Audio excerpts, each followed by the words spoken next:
Hello everyone, Mark Malone here from CRP, and I'm here to talk about the difference between fluids that meet specifications, fluids that are recommended, and fluids that have approvals. Wait, you didn't know those all mean different things? Well, stay tuned and I'll explain the differences.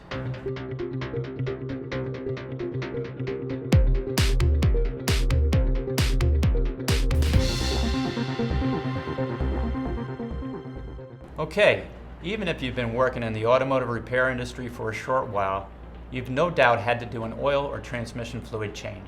And selecting the correct fluid for your vehicle seems like it's a straightforward process. Just find a fluid and note the spec on the back label and you're good to go.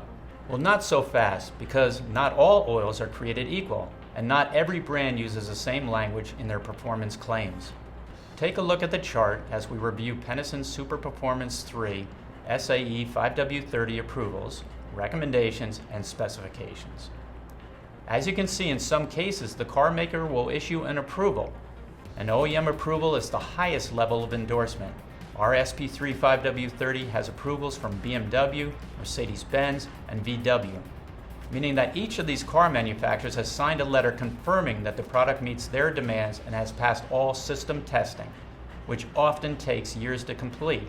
Note that often in the case of transmission fluids, it's not the car maker but the Tier 1 manufacturer who grants the approval. A Tier 1 example would be ZF or Getrag. This is due to the Tier 1 supplying a gearbox that comes to this car assembly line pre-filled, known as a wet transmission.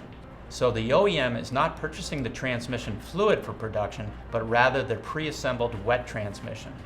Back to the Pentosin SP330 5W30.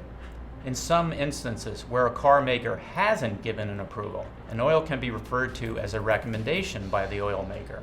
This oil is considered a recommendation for a Porsche C30 approval.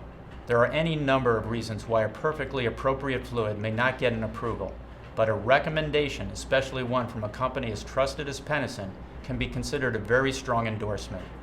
Which brings us to the final column in the chart, specifications. What this means is that a particular fluid also meets some additional OE specifications.